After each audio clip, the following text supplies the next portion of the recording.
Good morning, everybody, and thank you for joining us for our second weekly webinar on wellness. It's been a busy week for all of us, no doubt, so great that you're taking some time out for you and for your well-being. We know that last year we created our wellness charter, and it was created by our people across Suez for Suez, and that identified 8 areas of wellness. I'm sure there's lots of other areas of wellness, but these are the ones that our Suez people felt were most appropriate and relevant to our organisation. I think it's great that we've created our wellness charter specifically for us. And at the time, the priority came really clear through that it was about mental health, mental well-being, that people wanted a little bit more support on. And over the last few weeks, clearly, that's been really important as well. And hence our session today and the work that we've been doing with Simon. But what I wanted to do while I've got the opportunity of lots of people on the call today was to actually just reach out to you and ask for some advice from you with regards to what might be important areas of wellness that you'd like us to cover over the next few weeks. And therefore, I'd like you to help me with a bit of a quick poll, if you would, regarding the areas of wellness and which ones you'd like us to focus on the next few weeks. Okay, so I'm just going to give you a few seconds. I'll count you down from 5. You can choose up to 2 of these areas with regards to what areas you'd like us to focus on over the coming weeks. Okay, so which areas would you like us to provide more support and information on? Mental, emotional, physical, social, and financial well-being. And you can choose 2. So I'll count you down from 5, 4, 3, 2, 1. Thank you. Okay, let's have a look at those results. Wow, so a lot around mental health and emotional well-being. So it's great we've got today's session and we're having other conversations with Simon about some other work that we can do with him. But also, physical and social well-being important to you as well. So thank you for that, and we'll take that on board. Wonderful. Okay, so helpfully next week's session will be in the physical side of things and be focusing on sleep. We've got someone who will be joining us who actually has done sessions for us at Suez before, and I'll let you know about that at the end of today's session. And the week after, we've got a whole suite of financial support and information as well to share with you. Back to mindfulness then. And another quick poll, if you would. In order for Simon and ourselves to tailor some of these sessions to your needs, we thought it'd be helpful to ask you, your level of knowledge around mindfulness and whether you're using some of those techniques already. So just another quick poll, if you would. What's your current level of knowledge and experience around mindfulness? Are you really familiar and it's something and techniques that you've used before? Have you got a little bit of knowledge, limited knowledge, and you've started to use some of those techniques and use them now and again? Or are you quite new to mindfulness? Maybe Simon's session last week was, your first introduction to it, and you maybe sort of would like to learn more. So if I can just count you down again for the 5, 4, 3, 2, 1. Okay, thank you. Let's see where we are on that. Okay, so we've got some people who are really familiar and joining us, which is fantastic.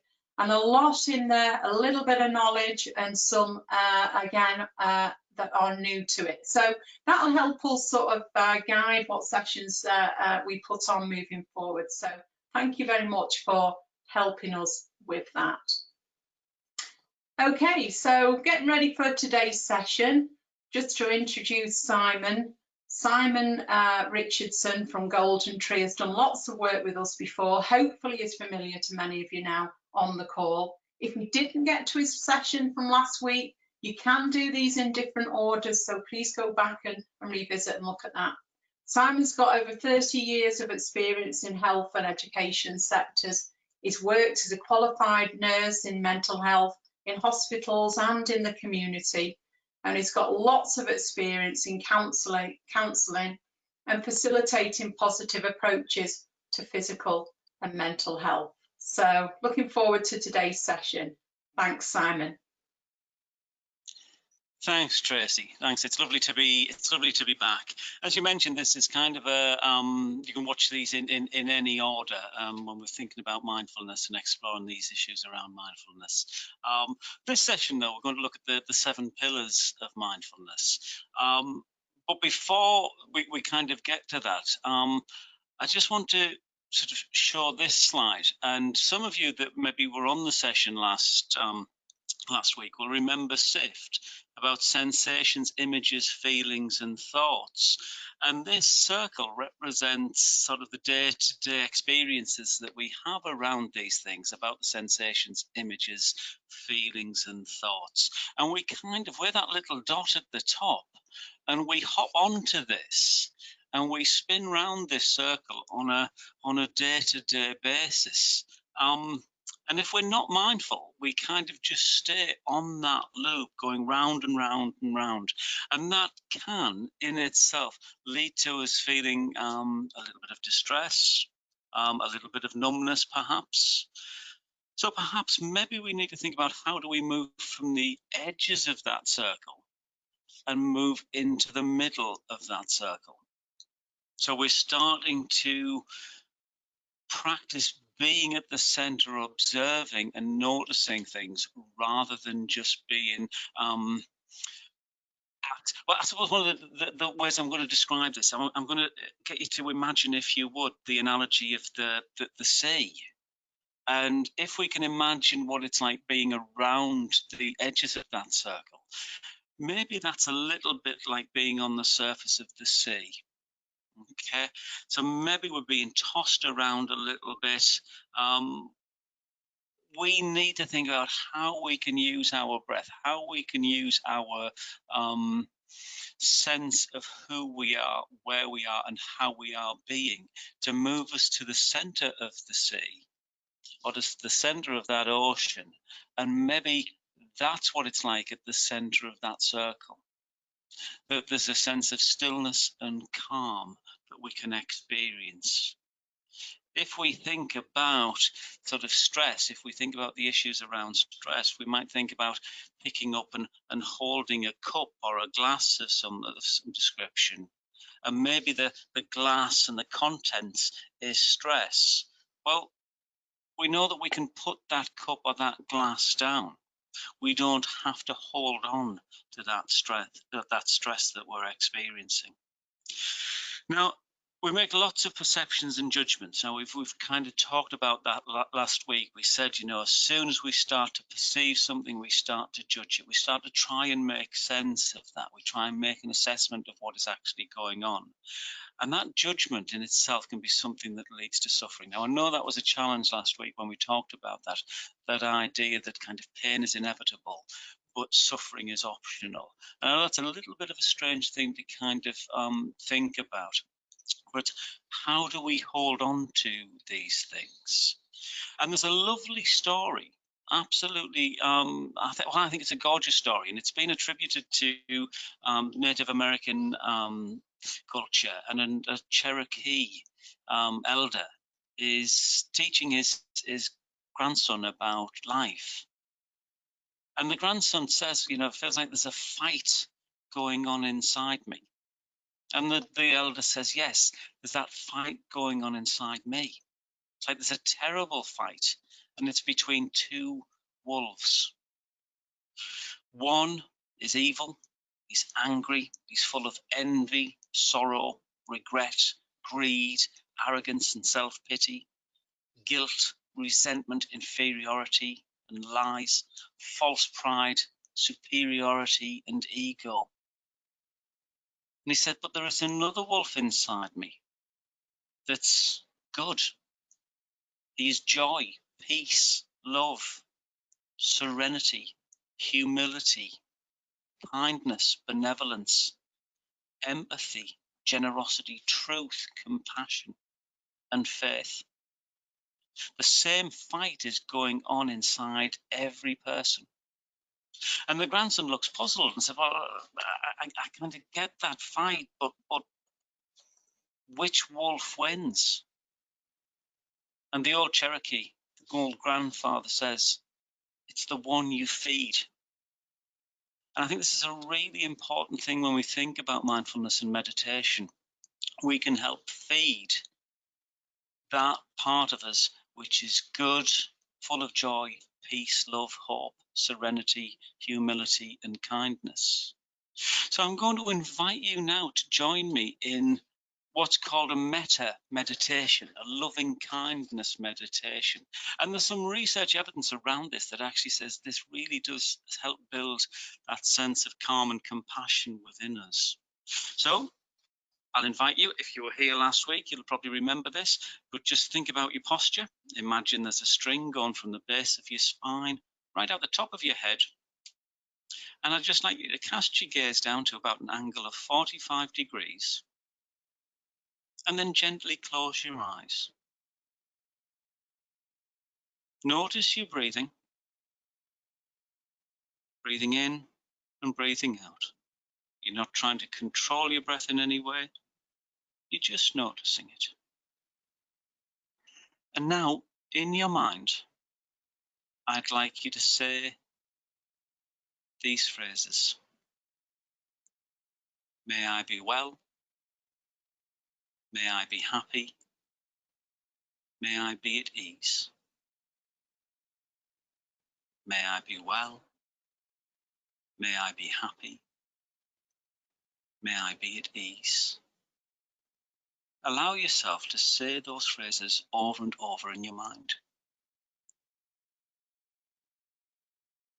And now, I'd like you to bring to mind a person that you love or care deeply about. It can be a number of people. Hold their names or their faces at the forefront of your mind and send them this message of loving kindness. May you be well. May you be happy. May you be at ease. May you be well. May you be happy. May you be at ease. And imagine them receiving that message of loving kindness from you. Now imagine maybe someone that you've been having some difficulties with. Maybe there's been some challenges within that relationship. Hold their face and their name at the forefront of your mind and send them this message of loving kindness. May you be well. May you be happy. May you be at ease. May you be well. May you be happy. May you be at ease. Notice any sensations that are going on in your body as you send that message out of loving kindness to that person that you've maybe not been getting along with. And now send that message of loving kindness to all the people on this webinar, from wherever they're watching. Some of them you'll know, some of them you won't. Just imagine all the people on this webinar and send them that message of loving kindness. May you be well. May you be happy. May you be at ease. May you be well. May you be happy. May you be at ease. And now bring your attention and focus back to yourself once more. Notice your breath. As you breathe in and breathe out. And send yourself that message of loving kindness once more. May I be well. May I be happy. May I be at ease. May I be well. May I be happy. May I be at ease. Now take a deep breath in, pausing at the top of that breath, and exhale gently through your mouth. and bring your awareness back into the room and back to the presentation.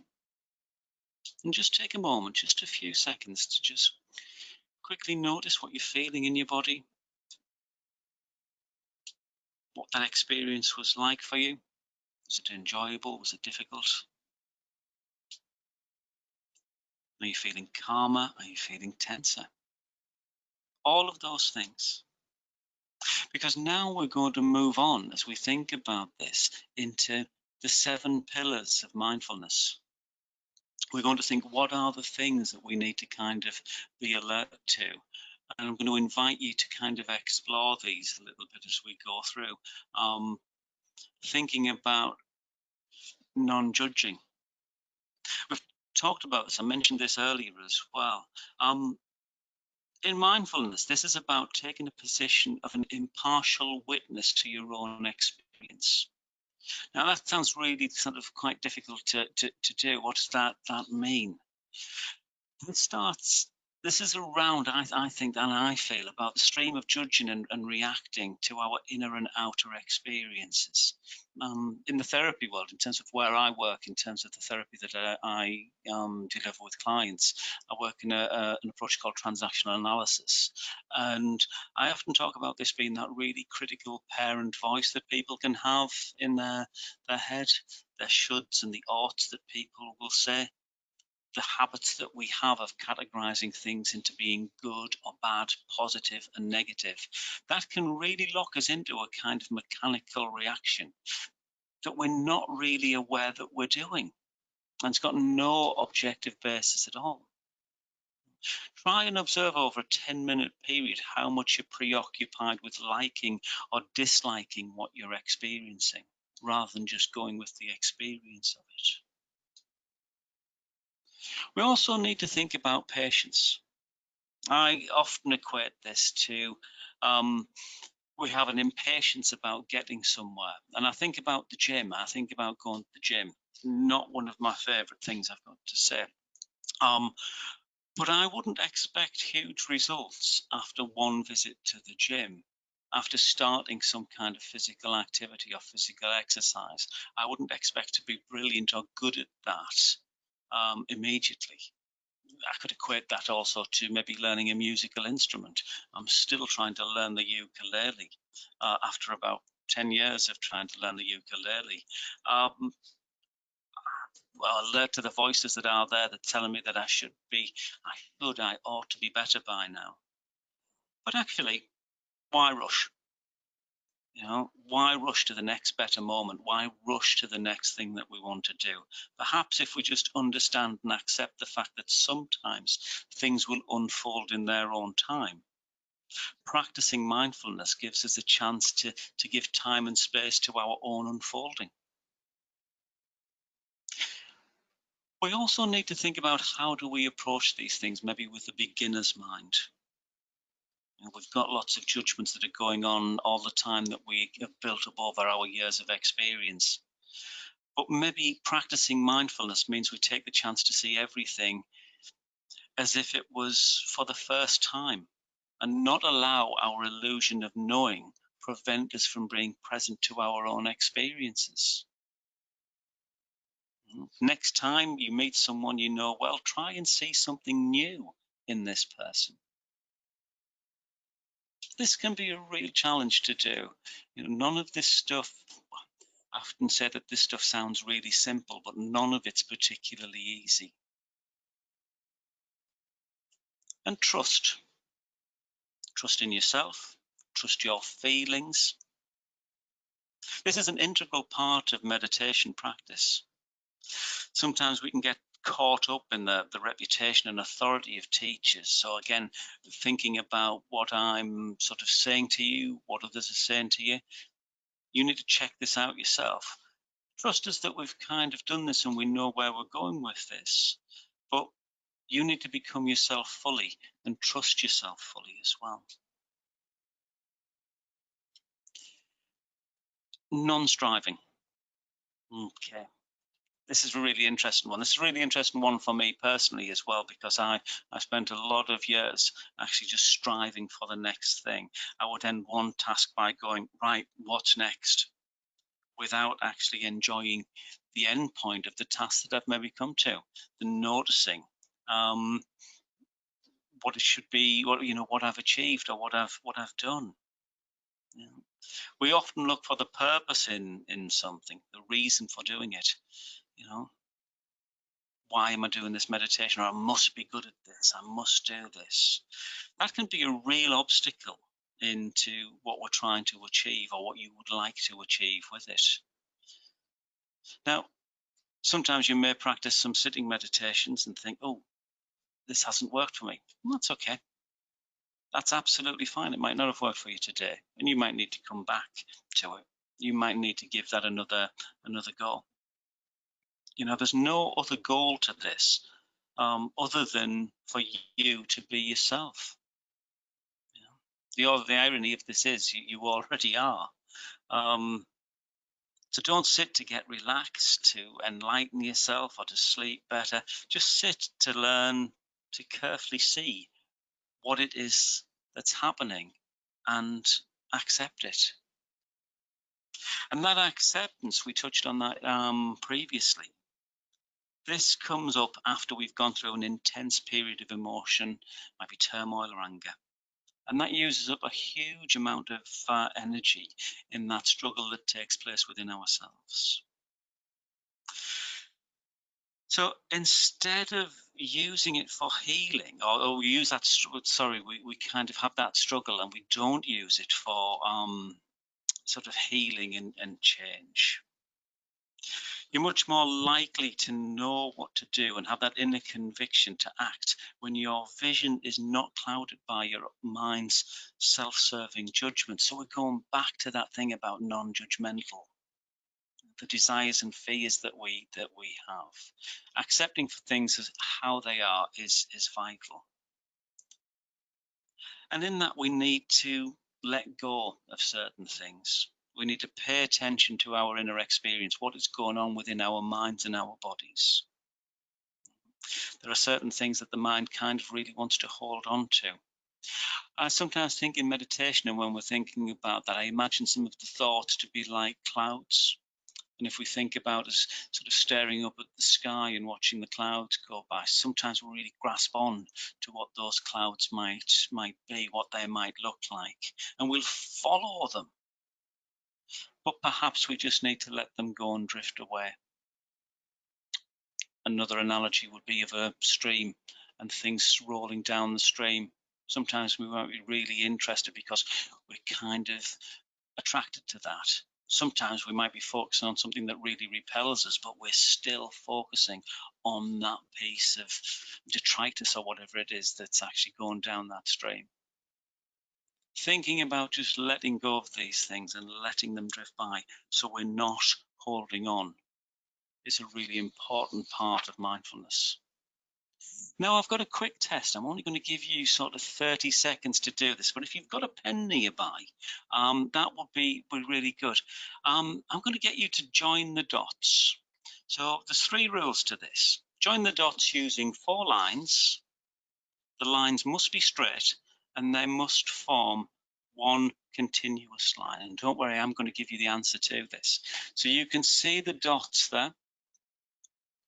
Can you quickly join those dots together using 4 lines? The lines must be straight and they must form one continuous line.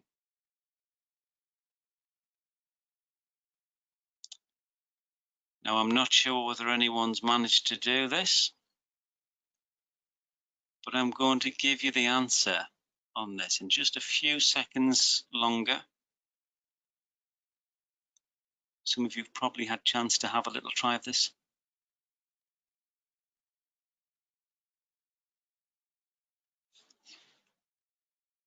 If I was in a room with you, I'd ask for a show of hands and who got it, or the frustration that was there in terms of doing that.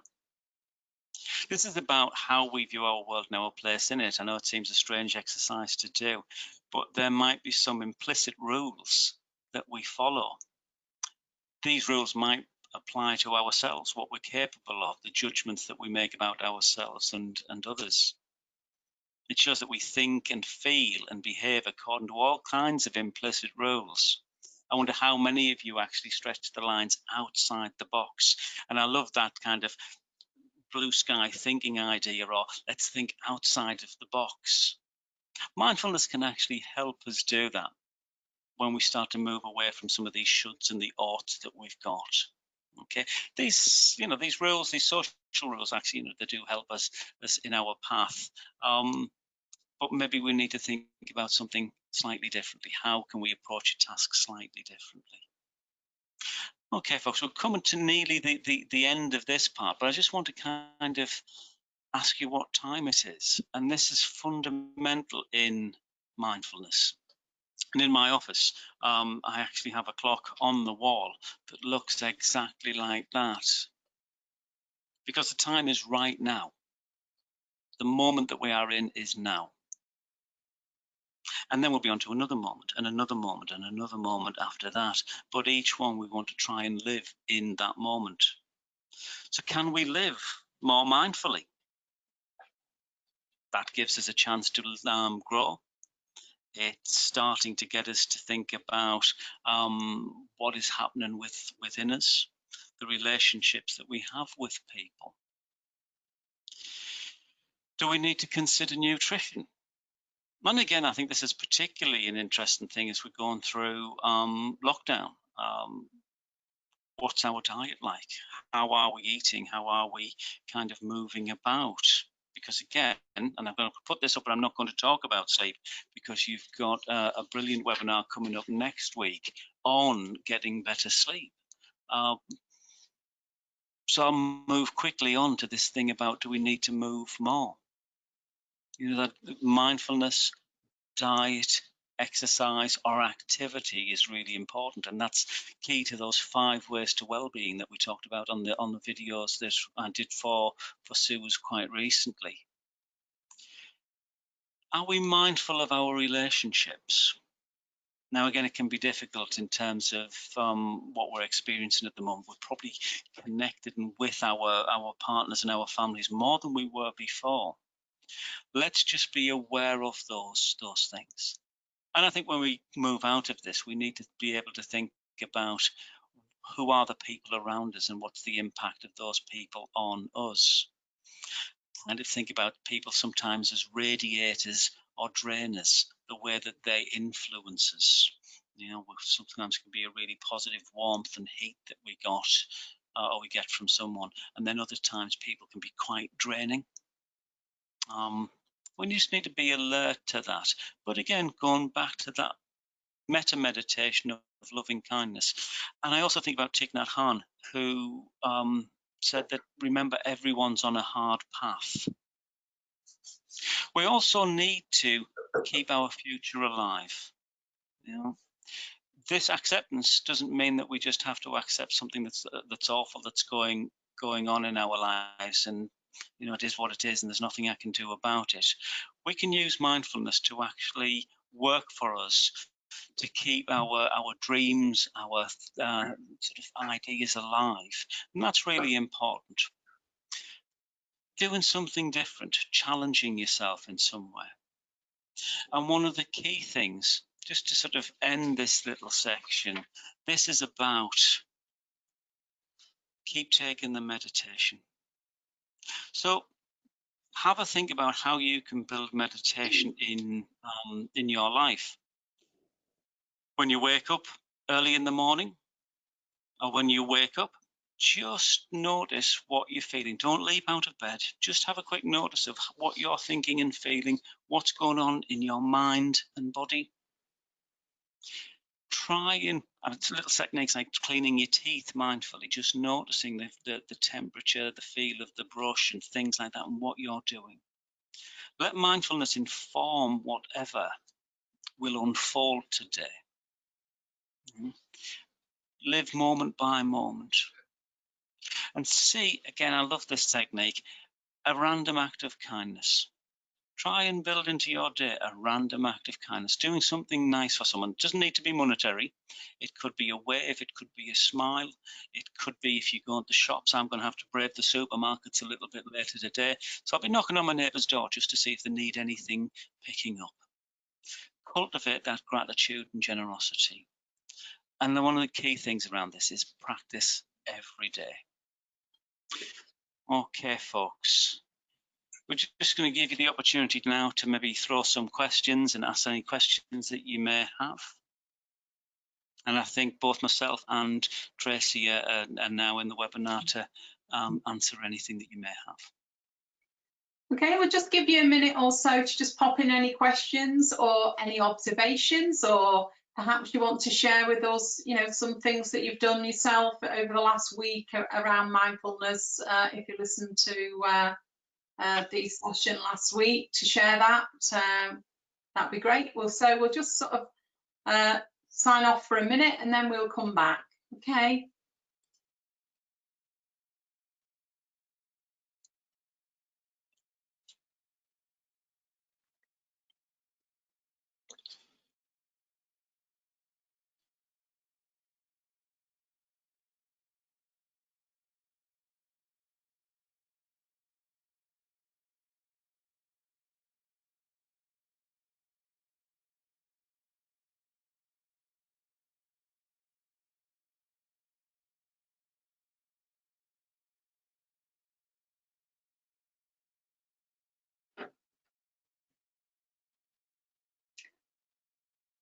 Okay, Simon, question for you, I think, please. Yeah.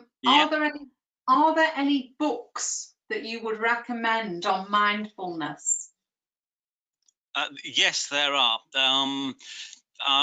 I'll send a list out so this can be sent over, but there's one that's really useful. There's one called Mindfulness, and it's a practical guide to finding peace in a frantic world by Mark Williams and Danny Penman. There's certain authors I think are really worth checking out, and Mark Williams is one of them. So I think that's been a really useful book for me to use. There's also Mindfulness for Dummies. I don't know whether people are familiar with that series of books for dummies, but there's Mindfulness in Work and Mindfulness for Dummies are really good. I'd also say anything by Thich Nhat Hanh I found absolutely fabulous. And then there's some other ones by a guy called John Kabat-Zinn. There's a whole host of stuff out there. I will say there's a really lovely one called 10 Mindful Movements by Thich Nhat Hanh. You can get it on Amazon. I don't think it's 2D, but there's a DVD with it. And so there's a little bit of exercise that you can actually do each day, little mindful movements to help with breathing. There's loads of stuff out there, and there's loads of stuff online as well in terms of Be Calm, the Calm app, and Be Mindful online. Yeah. Okay, a few more questions coming in. So we might go a couple of minutes over time because I'd like to try and answer if we can. So I've got a question around, is there a suggested minimum time for daily meditation? Right. I'm going to give you a Zen quote that I absolutely love, and it's about time. It says, if you haven't got time to meditate for 10 minutes a day, meditate for an hour. And I kind of really like that quote. I think it's such a fun one. There is no minimum or maximum time that I would suggest people do. I would just think about, can you fit some in each day?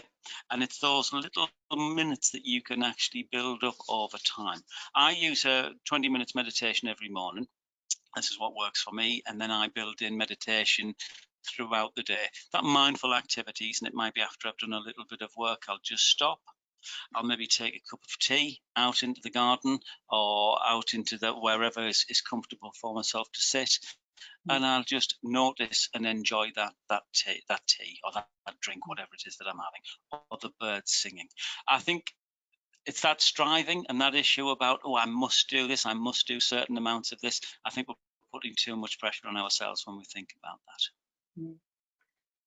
And another one on meditation, are there any apps that you would recommend that are particularly good?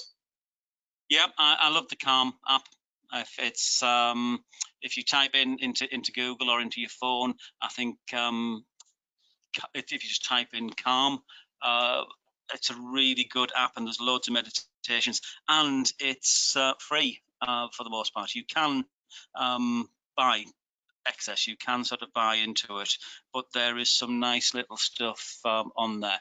There's also a load of stuff on YouTube as well that you can watch as well. There's loads of meditations and loads of things there. Yeah. A couple of suggestions or requests, really, for more sessions, Simon. So that's fantastic. Brilliant, so thank I'll you. put these two together. One's come through email and one's come through the session here. Firstly, could we have a session that's geared towards, parents, working parents at the moment, and all, coping with all those stresses and trials and tribulations in the home? And also, could we have a specific guided meditation session from yourself?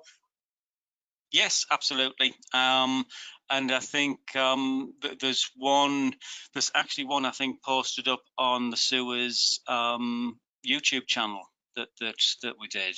But certainly we can do that.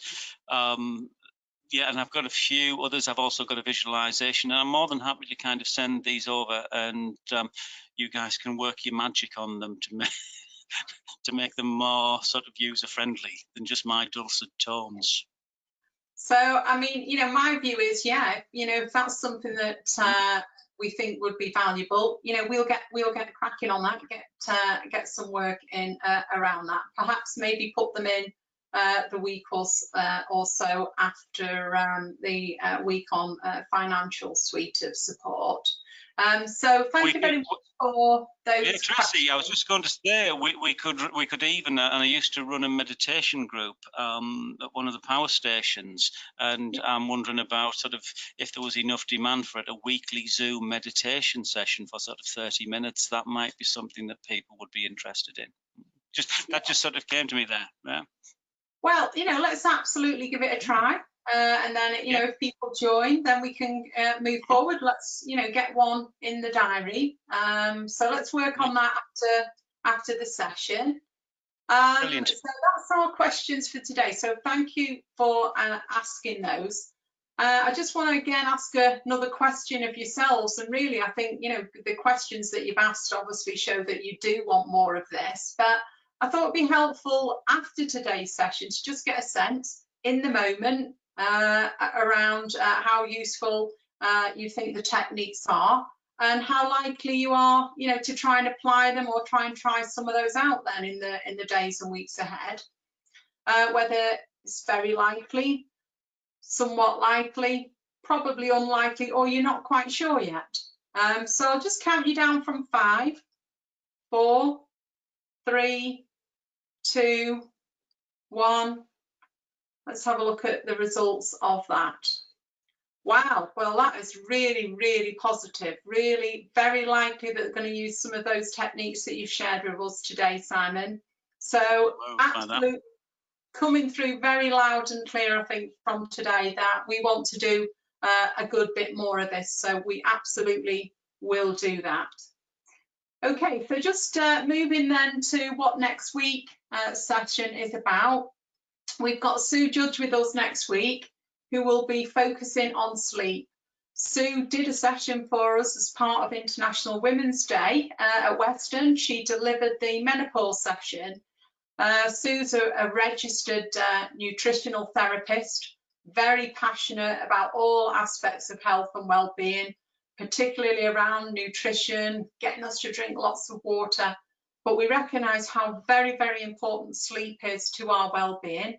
So next week we'll be joined by Sue, and she'll be running a session for us. So hopefully you can join us then. But for the moment, again, thank you, Simon, for a fantastic session. Again, really nice to sort of slow down for a few minutes in the middle of our day. And I look forward to everyone joining us next week. Stay well. Thank you. Thank you.